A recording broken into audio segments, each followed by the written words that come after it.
netepan karena ngalaksanakeun hujah-hujah ya ngadalilan tentang sifat-sifat 20 kudunya sifat nu wajib di Gusti Allah sabaraha kudunya dalil sifat nu mustahil di Gusti Allah sabaraha kudunya dalil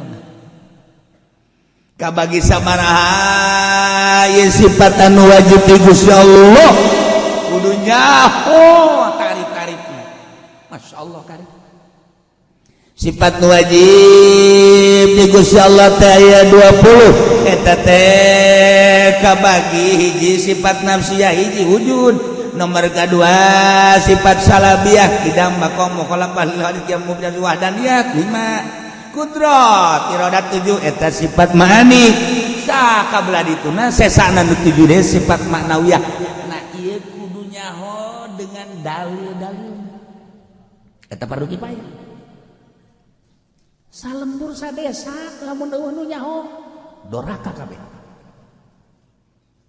tarolah meredanan ku ari malah sadesa ta sadesa lamun eueuh lu ngaji hiji-hiji acan eueuh lu masantren saurang-urang acan higa sadesa eueuh nu nyahoeun kana wajibna ditu naon wujud wajib kasifatan wujud serta dalil-dalilna sadesa eta doraka kabeh ka neraka jahanam kabeh ulah dikira itu Masya Allah karim kos kumaha kiai kusuban ki atuh kudu ngaji mantek heula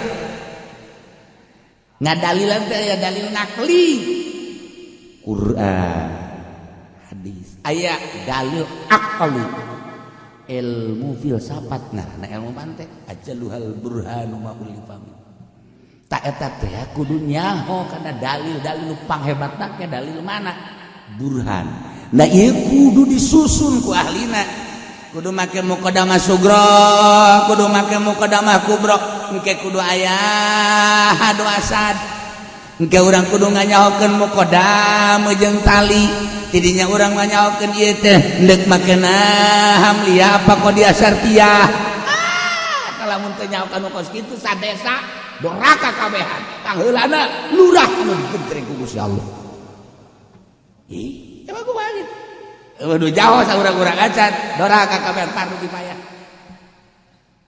teliti lamun jadi lurah deuleu aya nu masantren lamun eueuh nu masantren panggil saurang hei dulur saha nu neuk masantren ya ngagugurkeun dosa-dosa sadesa kami geus ku kami bakalna dibiayaan jangan ngagugurkeun dosa-dosa sadesa kami lantaran nu masantren teu ngarajing mantek teu nyaho dalilna ieu tentang wujud kidam bako ieu kami doraka kabehan wayahna gugurkeun dosa-dosa kami jak kami geus eueuh kesempatan masantren hiji geus karolot kami mah nomor kadua otak kami mah bararie kabeh nomor katilu kami mah warusaha kabeh wayahna ieu aceng bae nya saku kami disumbang ku kabehan pusat desa sapoena 100.000 kali 18.000 jelema aceng masa jeren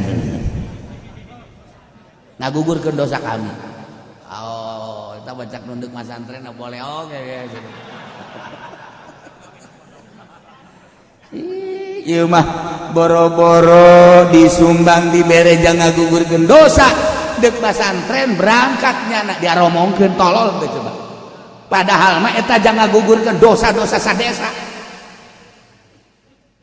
si Arifin di kamana si Arifin pondok dadaya kanan teh budak pondoknya nyaho dekat ditu na ijazah pan mondok mah ajunya jajan puguh jadi jelema mondok udah daya kanan alam waris alam modern geus kuduna ge alam nage geus alam pacebuk Masya Allah eta si budak masih kena daek masantren belu jaing mah diaromongkeun padahal mah teu karasa ngagugurkeun dosa-dosana nyana teu bisa saurang nu bisa gugur kabeh cacak-cacak nu bisa doraka kabehan kuduna ge masyaallah ampun apin sing bener sih masantrenna aing mah geus kesempatan lantaran gara-gara siap mondok aju siang ngaji mantek nyaho kana dalil-dalilna aing teu kadoraka. Ieu teh doana bae. Boga rokok siapin gitu. Kagobloganana lain dibere entan dipenta Pak. Ye tolong teman. Urang ge 1 juta aing alhamdulillah aya sia masantren jadi aing teu doraka. Ieu mah mentar rokok Pak. Aya kena rokok atuh aya ge bajang di pondok bagi 2 BG jeung aing. Teu kagoblogan jelema eta. Dai al-qiyam bi iqamatil hujjat. Ngadekeun dalil-dalil supaya manteng. Allah wajib kasifatan ku sifat wujud hartina aya dalil lah dalil. Nah ieu kudu didalil tandek ngadalilan eta kudu ngaji ilmu mantek. Nah eta teh ngajina ilmu mantek jang ngadalilan fardu kifayah. Teu bisa doraka sadesa kabeh.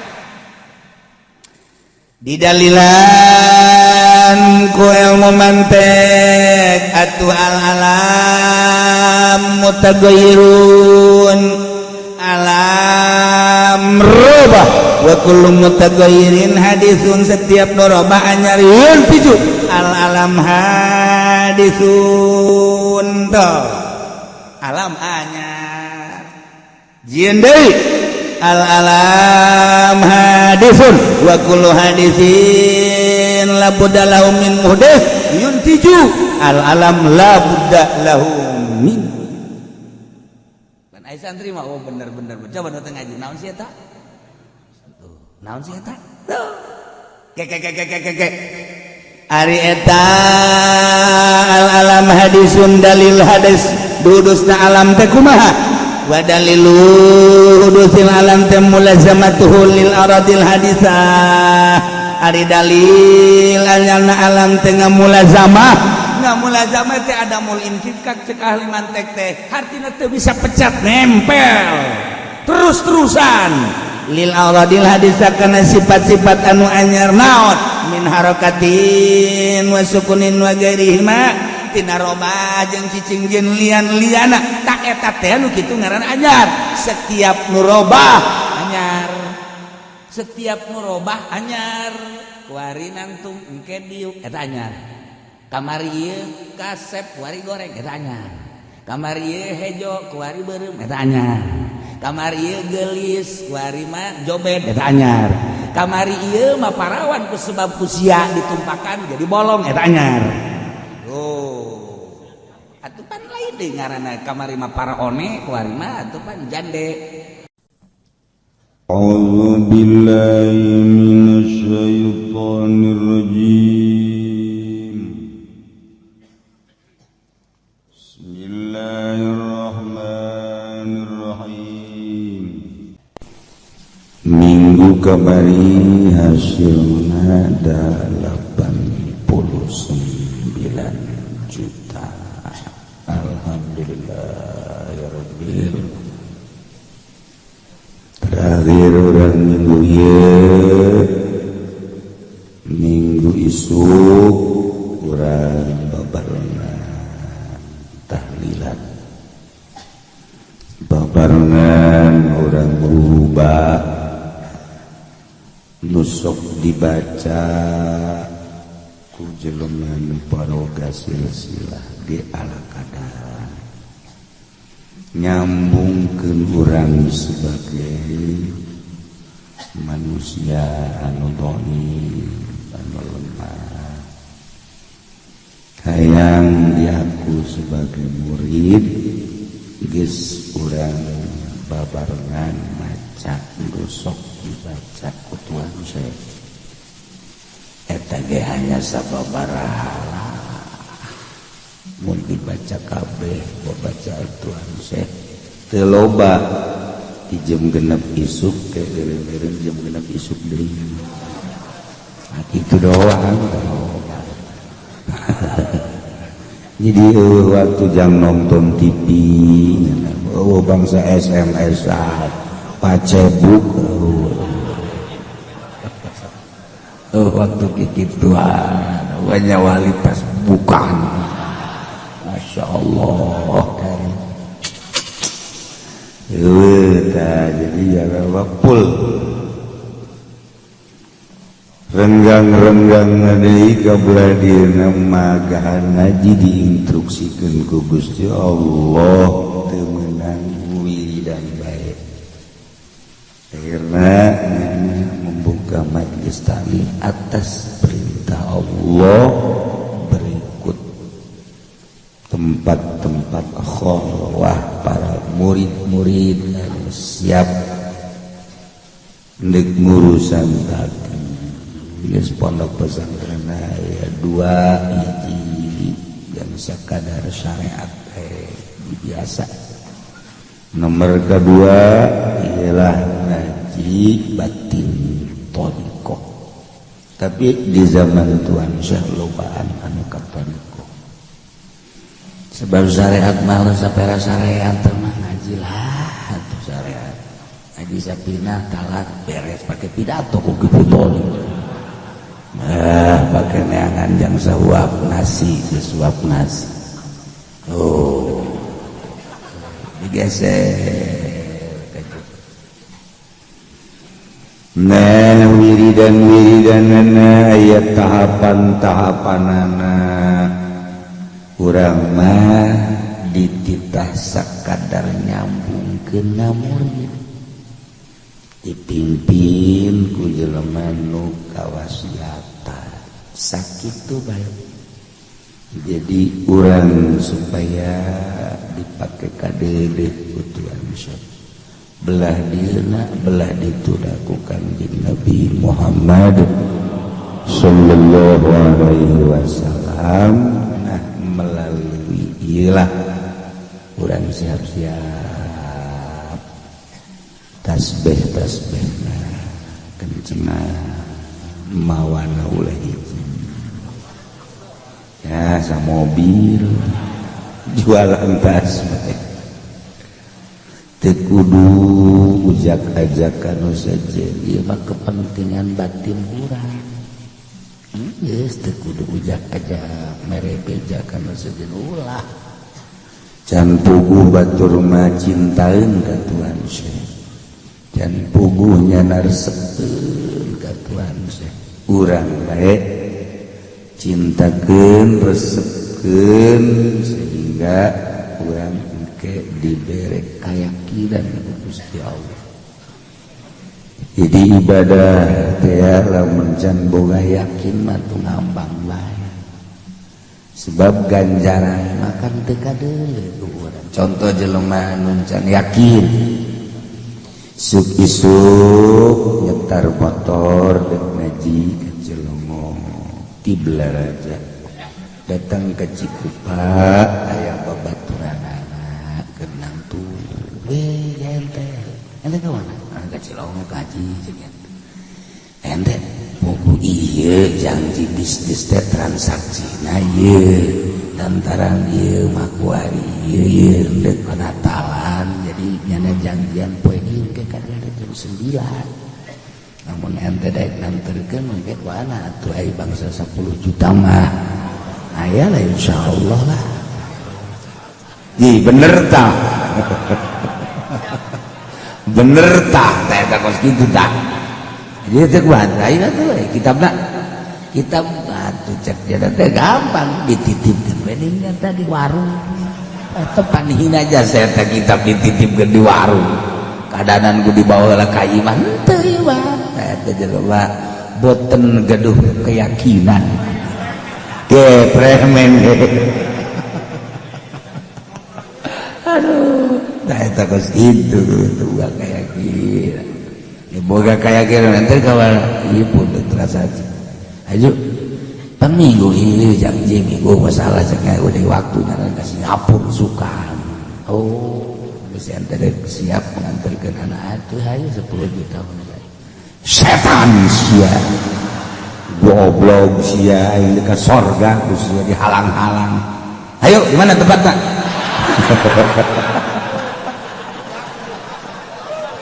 teu beres eta jelema hari itu bae kagelok bae teh ku dunia teh kagelok insyaallah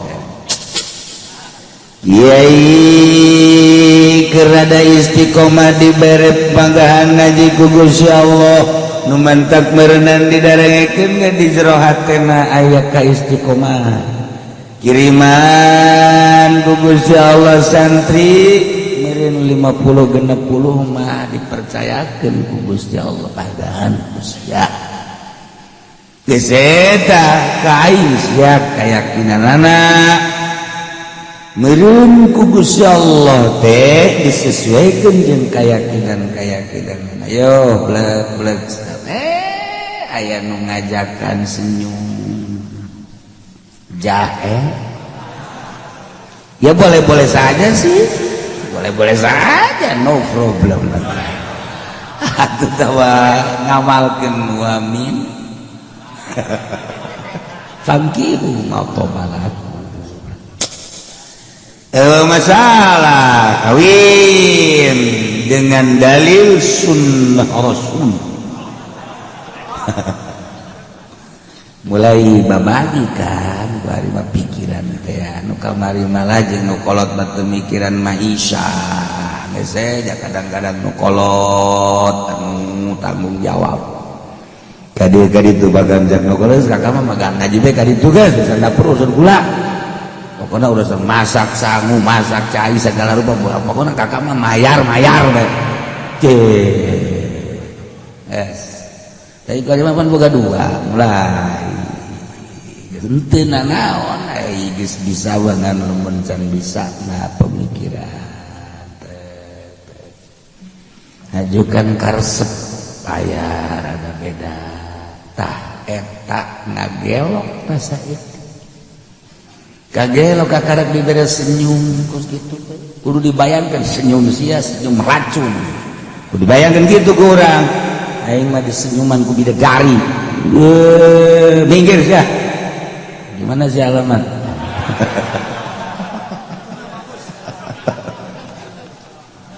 eta orang kagelok ya Allah ya hancur pondok santri nanti urus barali majelis taklimna di anu dah eta teu karasa tah hawa nafsu padahal birahingan nafsu anu kudu dihayukeun jang nambahan turunan seluruh nafsu teu bagus nafsu birahi anu bagus tanpa nafsu birahi moal loba umat dimenangkeun tetapi hati-hati penguasaan nur geus mah tadi kudui tambah deui kudu tadi tah gangguan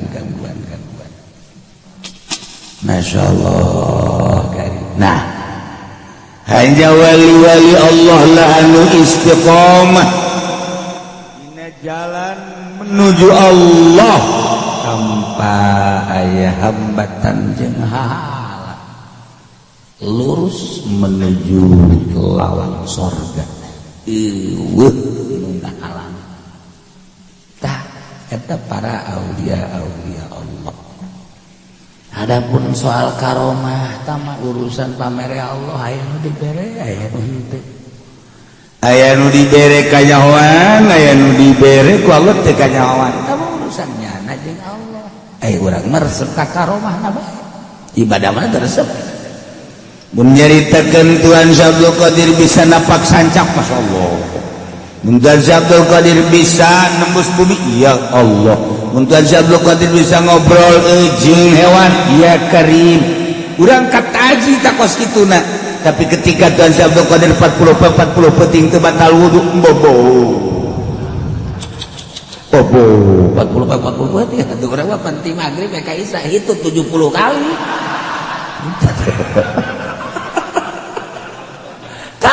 kalau bakot gitu dah ya Karim amat sih berarti kan teu sare dina sarena berarti diuk meurendahar kumaha eta nginum pan eta kadorong anjing 40 peting teu sare teu batal wudu kumaha lamun imam Hanafi ti isya ka subuh selalu make wudu isya eta mah masih biasa maksudnya masih biasa teh atuh loba tah kos kitu wudu isya dibawa ke subuh loba tah mah asal isana bae jam 4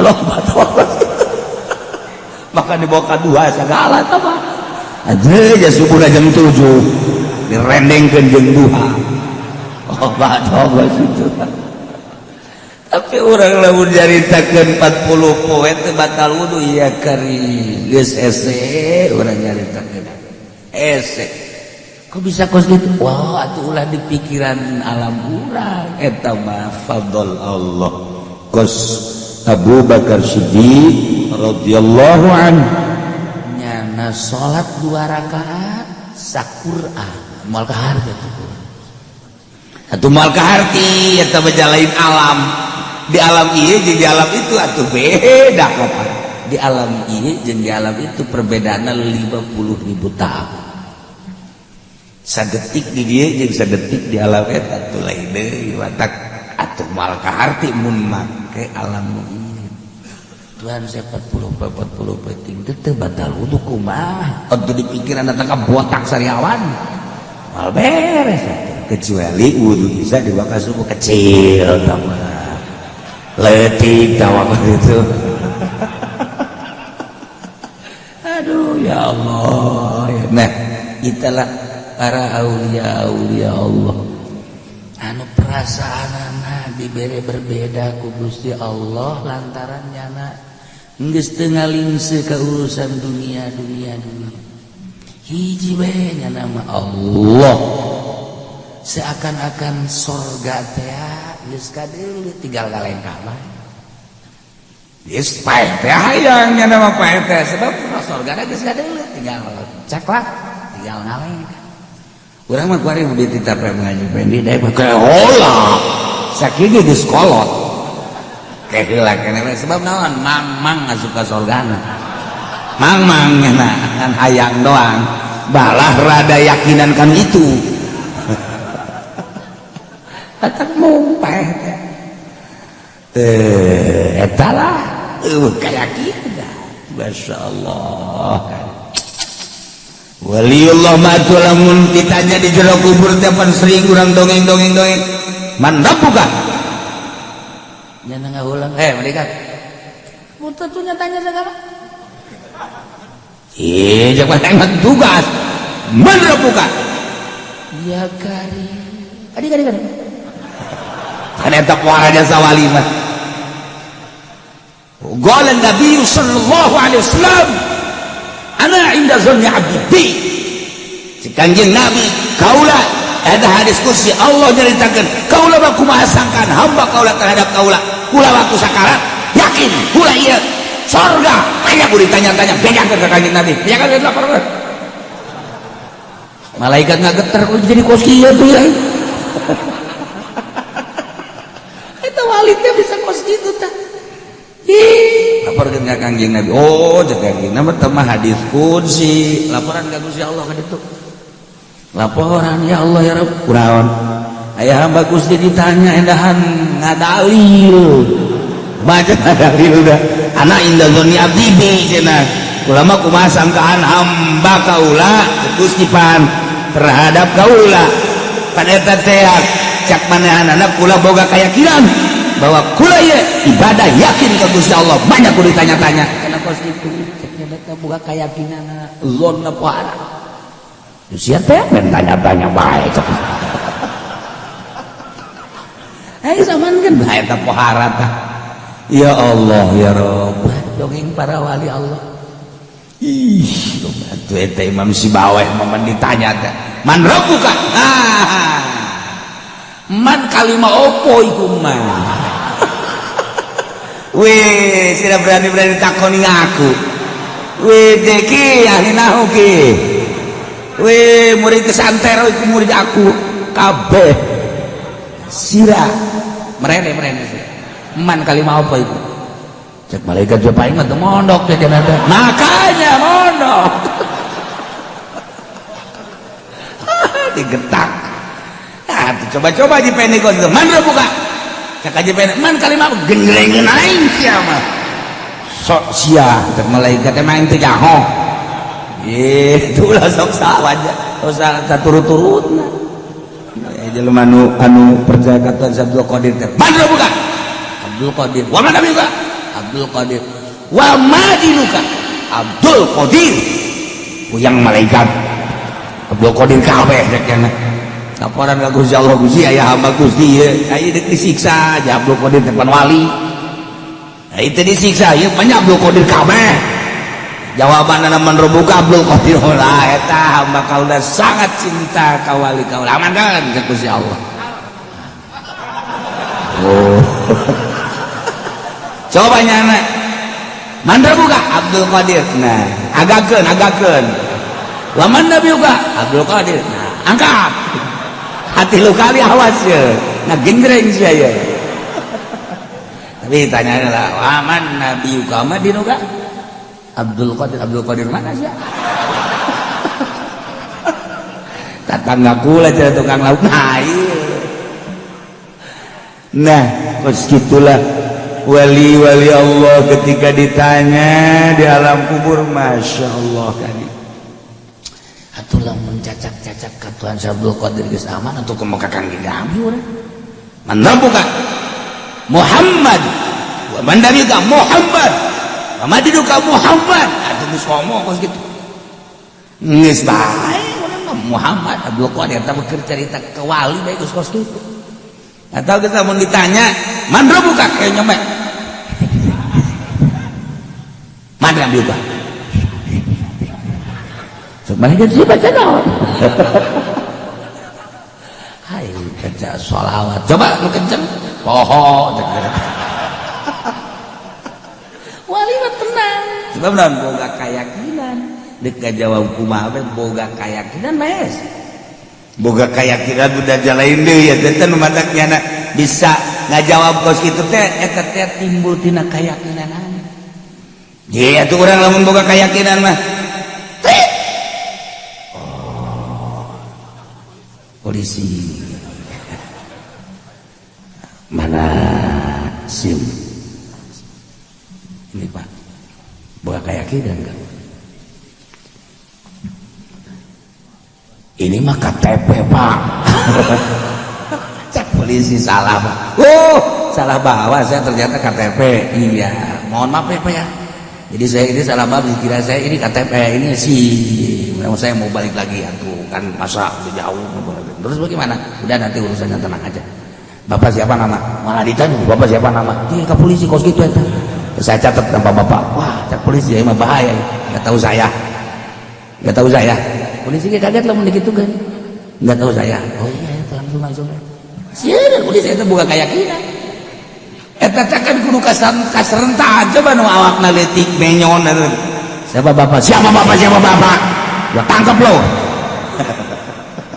itu bukan keyakinan lamun bukan keyakinan mau ada polisi dia polisi kita jelema nyana tukang ngegetak-getak leuy itu bos deui ku urang ciut cenah ge sarua teh geus berangkat maka itu emang saya itu Kapolda ya Kapolda di mana beuteung doang dayut cenah mah tuh katipu polisi ge nah boga keyakinan mah beda urang lamun ti jauh kene ku polisi kadeulekan ku polisi dulu polisi dedet wah ini makanan gua cek polisi bener polisi mah tenang we urang dedet nah eta konsepna kos kitu jadi lamun urang ngaju tetep ngegeter ulah aya buta kadeuleuna tenang trit Assalamualaikum ila hadratin nabi sila langsung polisi ke dia Al-Fatihah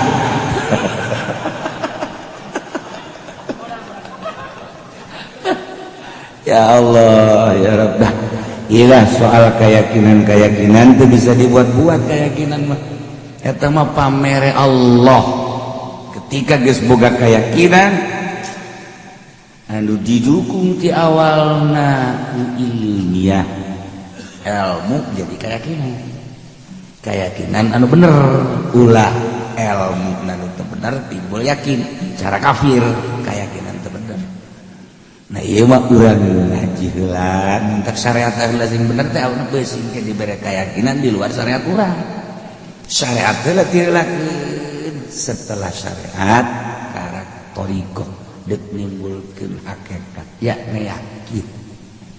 Jadi lamun urang salah awalna atuh keyakinan lagi gitu salah. Nah iyalah urang ngaji hayang rapi bag-bagan syariatna nu sesuai jeung instruksi kanjeng Nabi urang kanjeng Nabi Muhammad sallallahu alaihi wasallam. Setelah bersyariat diberelah hakikat ku Gusti Allah. Hanya orang-orang tertentu diberi. Urang ngekor nuturkeun at-tasdiq wa taslim ngabenerkeun jeung pasrah. Dia urang sadar teu mampu ngalaksanakeun ibadah seperti para sholihin, para aulia-aulia Allah, geus buguh para nabi, para rasul.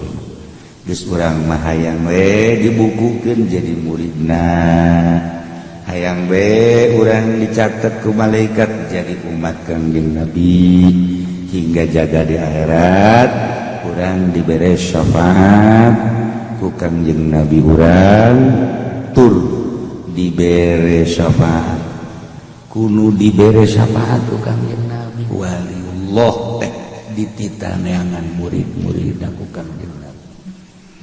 Para sholihin teh dititaneangan murid-murid dan jaga di akhirat. Nah iyalah urang nyatetkeun diri urang di bukuna insyaallah isukan minggu isuk setelah minggu haul minggu berikutna urang melibur sakumaha biasa. Tah jadi minggu isuk urang insyaallah haul kemudian minggu berikutna libur saminggu. Cenah dek kawana ke ulah tuh jatahnya. Ulah nanyakeun dek naon tuh dek milu ka mana tuh. Bos baru ga duit bae.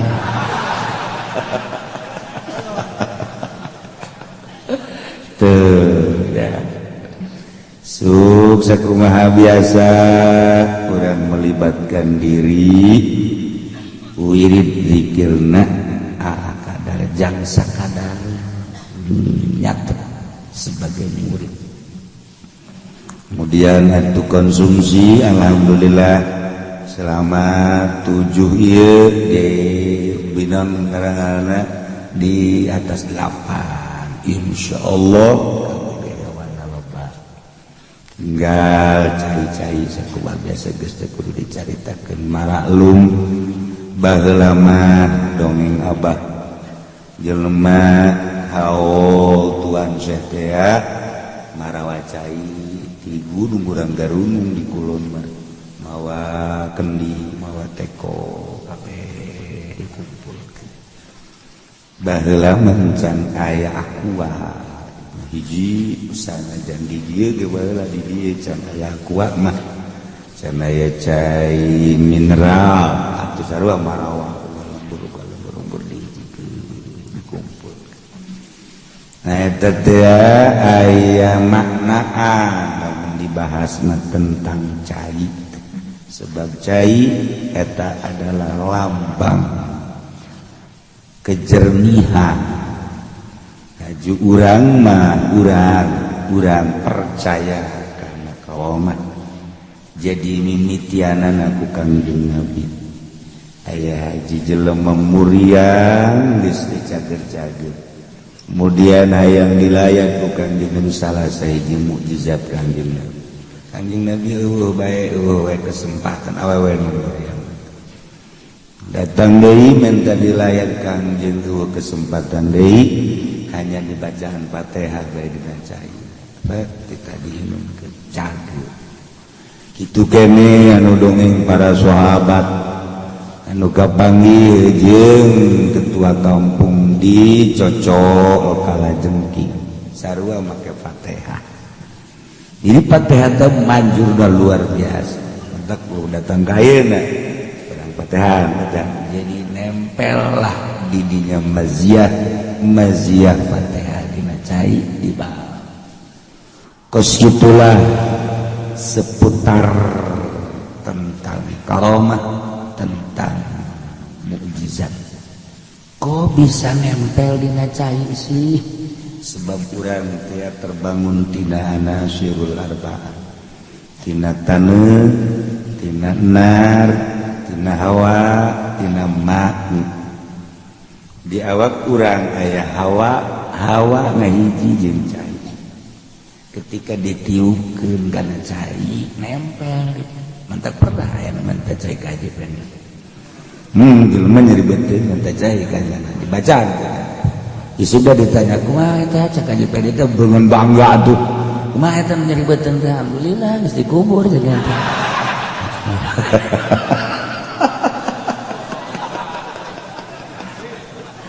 Eta berarti kan eta angina ngandung racun.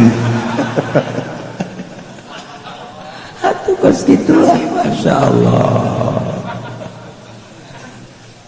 Sekali deui atuh biasa urang kumpul cai-cai biasa kemudian dan lain-lain sebagainya niatan ruruba Kang Jin Ekat Syekh Abdul Qadir Al-Jilani menang ridho Allah Subhanahu wa ta'ala. Wa min furudil kifayati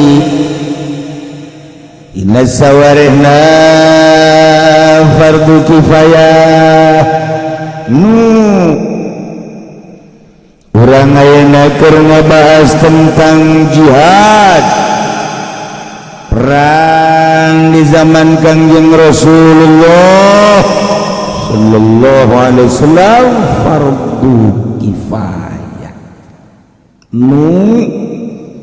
idza fa'alal ba'du saqatal haraj 'anil baqi di dieu idza fa'alahu man fihim kifayah saqatal haraj 'anil baqi di mana dipigawe ku jelema nu bisa ngalaksana secara sempurna gugurlah dosa-dosa bagi nu teu ngalaksanakeun eta fardu kifayah. Lamun datang ke nu ngalaksanakeun hiji-hiji acan atau pelaksanaanna can cukup ya teu sampurna durhaka kabeh. Di lembur aya nu maot kemudian nu mandian raka kabeh sadesa sakecamatan durhaka kabeh. Ukuran sakampungna dipermasalahkeun ku ulama. Aya anu sadesa, aya anu sakecamatan, aya anu sakodi teh sahakim. Kehakimanana di mana tah sakahakiman. Di negara urang mah kan hakim teh sakabupaten. Berarti sakabupaten durhaka kabeh. Wawehan ka manggeus durhaka. Atawa di pandian nama ngan eueuh nu nyalakeun saurang-urang acan doraka beres kabeh siksa itu insyaallah disiksa aya bae saurang nu mandian nu nyalakeun saurang cukup ja bisaeun mandianana bisaeun nyalakeunana gugur kabeh nu teu ngalaksanakeun mandian kafanan ngubur jeung nyalateun teu kadosaan ngan teu meunang ganjaran sakitu doang. Tapi lamun eueuh hiji-hiji acan anu ngalaksanakeun doraka kabeh. Tah ieu perang ge sarua. Perang ge fardu kifayah. Andai kata eueuh saurang-urang acan perang dosa kabeh sanagara bisa. Tergantung peperanganana sekupna mana. Tapi aya bae saurang gugur dosa nu teu ngalaksanakeun. Betapa mulyana jelema anu tandang sehingga ngagugurkeun dosa-dosa nu seje. Bayangkeun ku nah ieu ku urang ku ari deuk dibahas heula ieu tentang fardu kifayah. Mana bae fardu kifayah teh? Dek ditataan coba datang ke mana nu ngaran fardu kifayah anu dikasebut fardu kifayah teh mana bae Ieu mah teu beunang tinggalin ngaji ieu mah. Abeh nyaho. minggu isuk hao eureun mingguna diprek minggu berikut Karak dilanjut cenah. lamun teu milu teu nyaho rugi.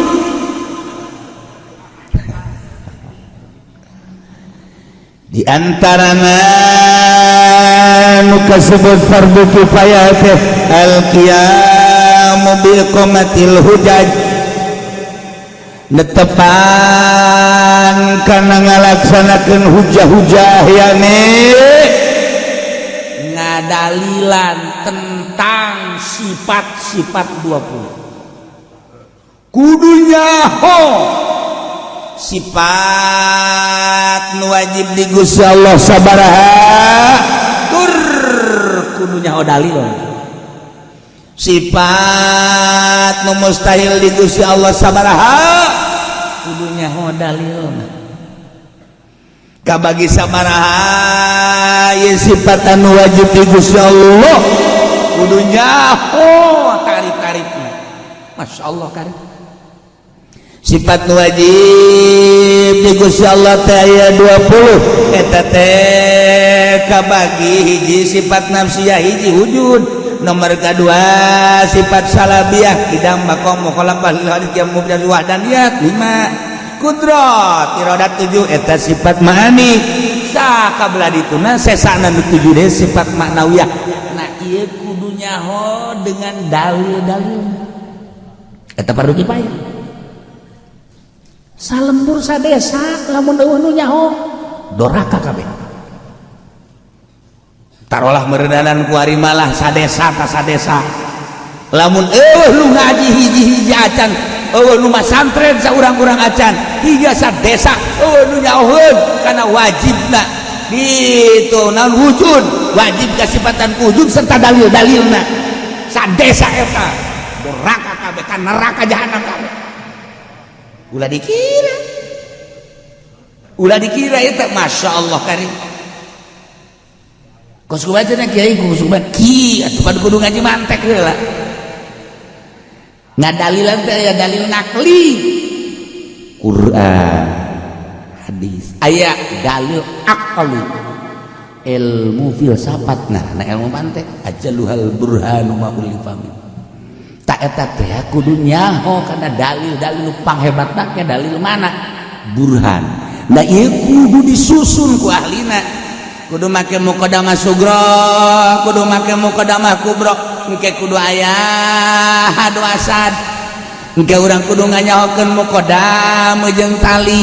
Tidinya urang nganyahokeun ieu teh endek makena hamliah apa qadiyah syartiyah. Lamun teu nyahokeun kos kitu sadesa doraka kabehan. Pangheulana lurah anu digentreng ku Gusti Allah. Ih, coba ku balik. udah jauh saurang-urang acan doraka kabehan fardu kifayah. Teliti lamun jadi lurah, deuleu aya nu masantren. Lamun eueuh nu masantren, panggil saurang. Hei, dulur saha nu masantren ya, ngagugurkeun dosa-dosa sadesa kami. Geus, ku kami bakalna dibiayaan jaga gugurkeun dosa-dosa sadesa kami. Lantaran nu masantren teu ngarajin mantek, teu nyaho dalilna. Ieu tentang wujud kidam bako. Ieu kami doraka kabehan. Wayahna gugurkeun dosa-dosa kami jak kami geus eueuh kesempatan masantren. Hiji geus karolot kami mah. Nomor kadua otak kami mah bararie kabeh. Nomor katilu kami mah warusaha kabeh. Wayahna ye aceng bae nya ku kami disumbang ku kabehan pusat desa sapoena 100.000 kali 18.000 jelema. Aceng masa ngagugurkeun dosa kami. Oh, kita baca nunduk masantren boleh oke guys. Ieu mah boro-boro disumbang dibere jang ngagugurkeun dosa deuk masantren berangkatnya nak diaromongkeun tolol teh coba. Padahal mah eta jang ngagugurkeun dosa-dosa sadesa. Si Arifin di kamana si Arifin? Pondok, dadaya kanan teh budak mondoknya. Ya udah kan Dituna ge ijazah pan mondok mah. ajunya jajan puguh jadi jelema mondok udah daya kanan alam waris alam modern geus kuduna ge alam nage geus alam pacebuk. Masya Allah eta si budak masih kena daek masantren beul aing mah diarongongkeun padahal mah teu karasa ngagugurkeun dosa-dosana nyana teu bisa saurang nu bisa gugur kabeh cacak nu bisa doraka kabehan kuduna ge masyaallah ampun apin sing bener sia masantrenna aing mah geus kesempatan lantaran ku gara-gara sia mondok aju sia ngaji mantek nyaho kana dalil-dalilna aing teu kadoraka ye doana bae boga rokok siapin gitu kagobloganana lain dibere entan dipenta Pak ye tolong teman udah ge sajuta aing alhamdulillah ya sia masantren jadi aing teu doraka ieu mah mentar rokok Pak aya kena rokok atuh aya ge bajang di pondok bagi 2 bege jeung aing teu kagoblogan ieu mah eta dai al-qiyam bi iqamatil hujjat ngadekeun dalil supaya manteng Allah wajib kasifatan ku sifat wujud hartina aya dalil nah ieu kudu didalil tandek ngadalilan eta kudu ngaji ilmu mantek tak eta teh ngajina ilmu mantek jang ngadalilan fardu kifayah teu bisa doraka sadesa kabehan didalilan ku ilmu mantek atu al-alam mutaghayyirun alam robah wa kullu mutagayyirin hadisun setiap norobah anyar yun piju al-alam hadisun to alam anyar jieun deui al-alam hadisun wa kullu hadisin la budda lahu min muhdits yun piju al-alam la budda lahu min ai santri mah oh bener-bener coba nu teu ngaji naon sih eta tuh naon sih eta ke ari eta al-alam hadisun dalil hadis dudusna alam teh kumaha wa dalilu hudusil alam teh mulazamatuhu lil aradil hadisah ari dalil anyana alam teh ngamulazamah ngamulazamah teh ada mul infikak cek ahli mantek teh hartina teu bisa pecat nempel terus-terusan lil aradil hadisah kana sifat-sifat anu anyar naon min harakatin wa sukunin wa ghairihima tina robah jeung cicing jeung lian-liana tak eta teh anu kitu ngaran anyar setiap nu robah anyar setiap nu robah anyar kuari nangtung engke diuk eta anyar kamari ieu kasep kuari goreng eta anyar kamari ieu hejo kuari beureum eta anyar kamari ieu geulis kuari mah jobet eta anyar kamari ieu mah parawan ku sebab kusia ditumpakan jadi bolong eta anyar oh atuh pan lain deui ngaranna kamari mah paraone kuari mah atuh pan jande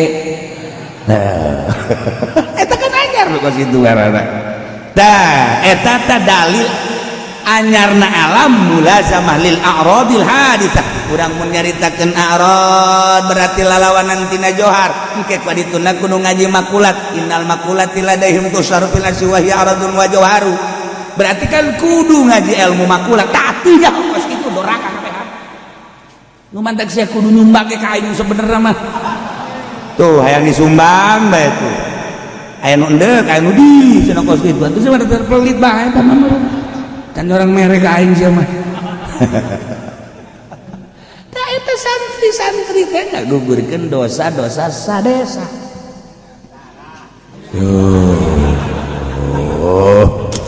Masya Allah karim geus atuh ku ari madalil hudusil alam mulazamatu lil aradil hadisah geus wa mulazimul hadis hadisun emang ai arad eta teh anyar dalilna naon wa dalilu hudusil arad musyahadatu taghayyuriha hari dalil anyarna arad katempo kasaksian berubahna mana min adamin ila wujudin wa min wujudin ila adamin baheula ieu langit eueuh ku ari aya engke eueuh deui urang ku ari aya memehna eueuh engke eueuh deui berarti kan urang teh ieu garana anyar geus kitu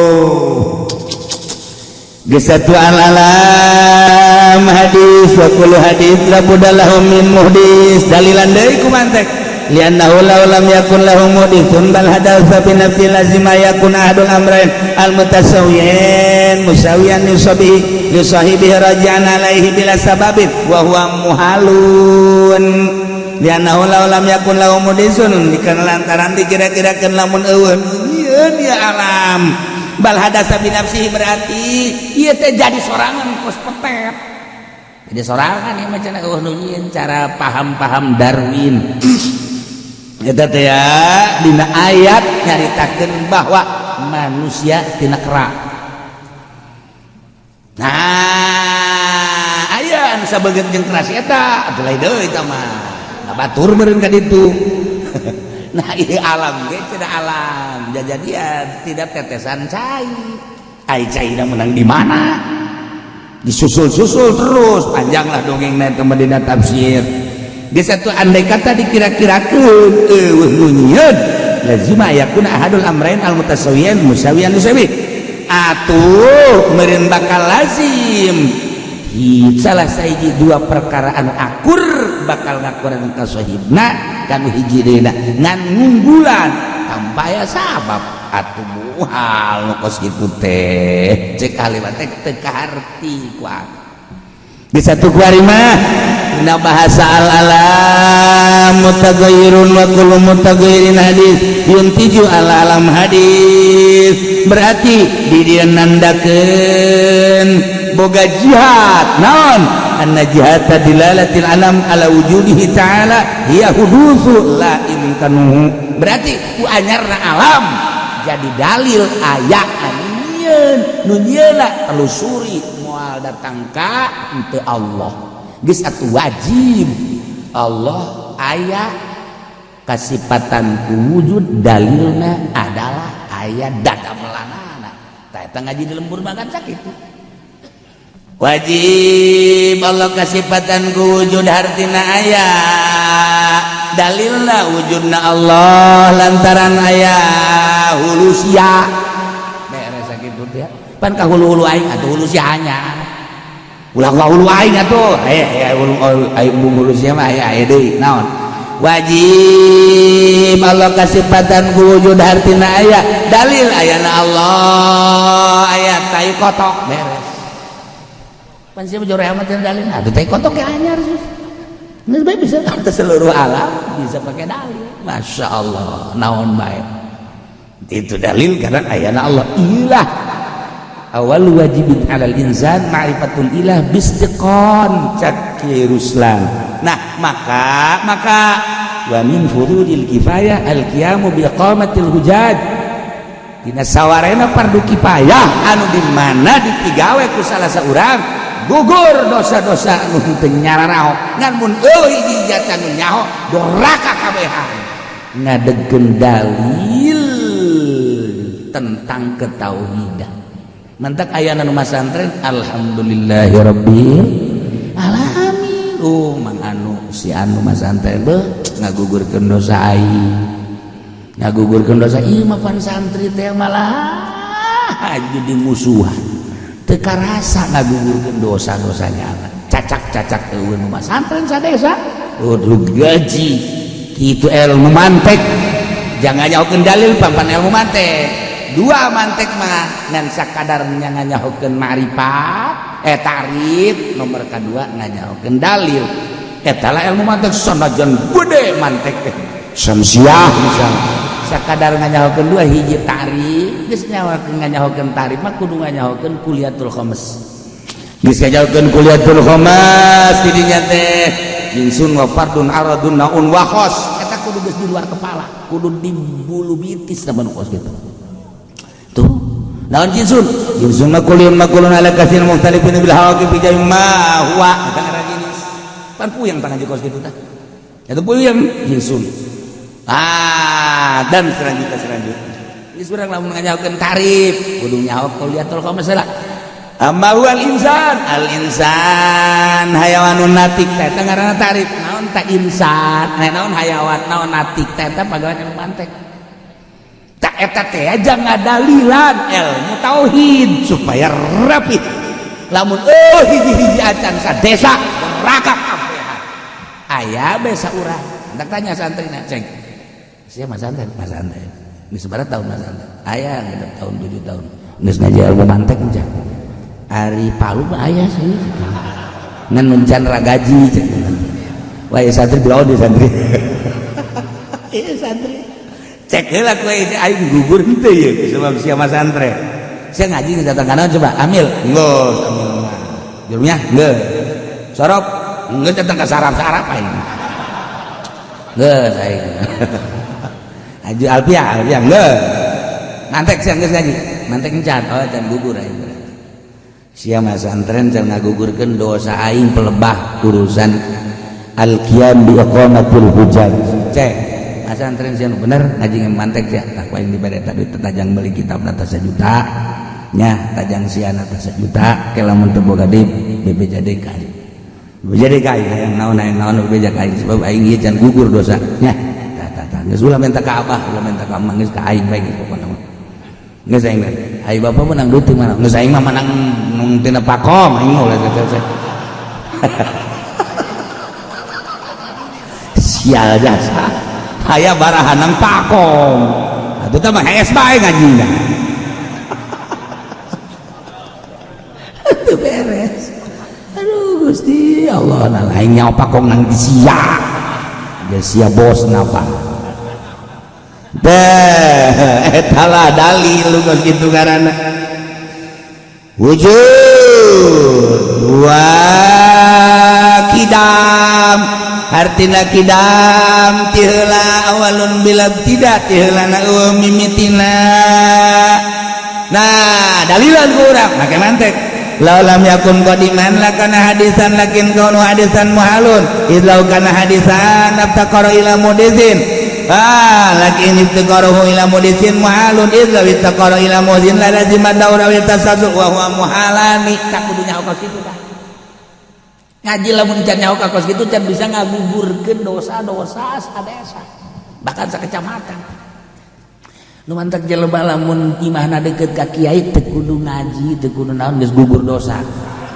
Mantek cilok ngaji deukeut ka kiai mah nu penting gugur dosa wae geus. Atuh kiai nu ngabakplang wae geus nya mah teu ka mana nya ka mana yang penting mah aing mah gugur dosa bae beres. Wajib Allah kasifatan ku kidam artina kidam teh tiheulana Allah wa mimitina geus lam yakun qadiman lamun Allah dikira-kirakeun teu qadim lakana hadisan atun niscaya Allah teh anyar. Nah lakin kaunu hadisan mualun tetapi ayana anyar ayana Allah anyar teu kaharti ku akal is lau kana hadisan lamun dikira-kirakeun Allah teh anyar la taqara ila mudisin atuh butuh deui kanu nganyarkeun. Lakin taqara ila mudisin muhalun lawi taqara ila mudisin la lazim daur wa tasatun lantaran lamun Allah butuh kanu nganyarkeun niscaya bakal daur atawa tasalsul. Wa muhalani cek kalimantek daur jeung tasalsul teh teu kaharti ku akal. Boro-boro daur dina dalil nikah we nikah ya. Zaid bobogohan jeung sarwiti urang Cikupa begitu diniatan kawin ditanya wit kakak kuari deuk siap ngalamar ieu iwit abah di mana? Oh abah mah kan pepegatan jeung mah iwit mah kuari kan milu jeung emah di Cikupa. Abah mah ayana di Jogja nu bakal ngawalian kan abah ka Jogja los bere alamat langsung ke Jogja. Waalaikumsalam. Sopo iki?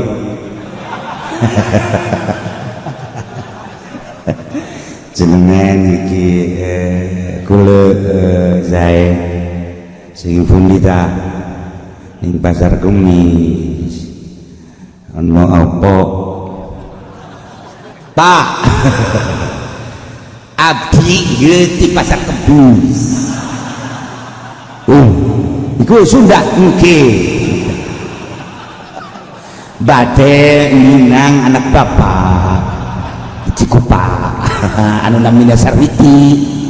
Oke iku anak iku laras iku.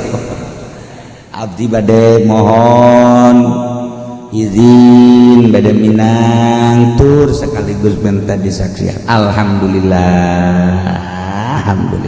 ridho insyaallah. Cuman iya budak kan boga bapak kolot sekalian ke Jogja. Bapak kolot nyana ayah di Jawa Timur bisa kalian ke Jawa Timur ke itu tadi alamatnya ya nun berangkat ke Jawa Timur, datang ke Jawa Timur ke Panggi. Wah luar biasa bunga anak bapak kolot lagi sekalian ke dia ceng abah ngeunah ieu kan boga uyutnya ayah di NTB ceng.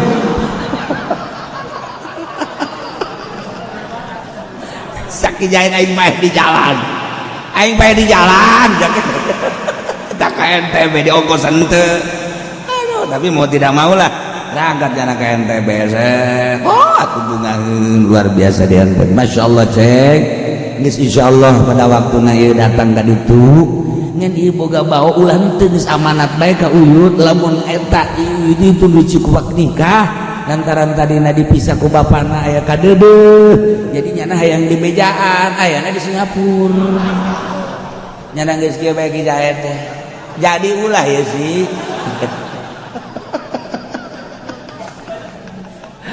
eta dokos gitu boro-boro dalil cacak-cacak deuk nikah ge berantai kos kitu teh puyeng atawa nu hiji tawakuf kanu hiji tawakuf kanu hiji deui andai kata Zaid menangin Umar ternyata Umar ge menangin Zaid Aisyah dijeun ku Umar tanya Umar Aisyah nangin Zaid dua pangeran Zaid jeung Umar Zaid ngaku nyieun Umar ngaku nyieun Zaid ieu keur carita contoh dina kitab seperti kos kitu urang nagih hutang dagi kaki Zaid nagih kaki Umar coba dikibakar bakar nagih kaki bakar ye mandingan tadi tuh kaki Umar yang aing datang dari kaki Umar geus kaki bakar ka itu dibakar ka Umar kaki bakar cacak nagih hutang bae urang dibulang baling gitu puyeng atuh komo pakeran lamun dikira-kirakeun pangeran teh teu qodimatun saya pangeran teh anyar lantaran ngan dua doang mun teu hadis qodim mun teu qodim hadis.